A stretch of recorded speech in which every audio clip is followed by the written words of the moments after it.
কুসংস্কারে পরিপূর্ণ team Argentina.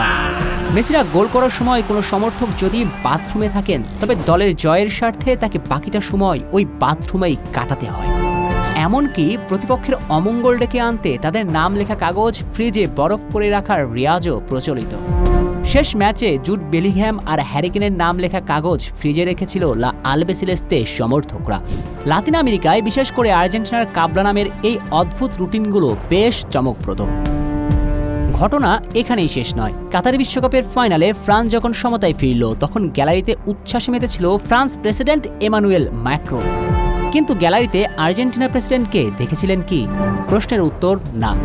আসলে এই বিশ্বকাপের ফাইনালেও বর্তমান আর্জেন্টিনার প্রেসিডেন্ট হ্যাভিয়ের মিলে মাঠে যাবেন না। এর পেছনে রয়েছে মূলত কুসংস্কার। 1990 সালের বিশ্বকাপ ফাইনাল, ক্যামেরুনের বিপক্ষে ম্যাচ হেরেছিল আকাশ নীলরা। ওই ম্যাচে গ্যালারিতে ছিলেন তৎকালীন আর্জেন্টিনার প্রেসিডেন্ট। এরপর থেকে লা আলবিসেলেস্তেদের মহাগুরুত্বপূর্ণ ম্যাচগুলোতে আর কখনোই গ্যালারিতে বসে দেখেননি আর্জেন্টাইন প্রেসিডেন্টরা। বিশেষ করে এরপর আকাশ নীলরা খেলেছে আরও দুটি ফাইনাল। এই দুই ফাইনালের একটিতেও গ্যালারিতে বসে দেখেননি তাদের দেশের প্রেসিডেন্ট।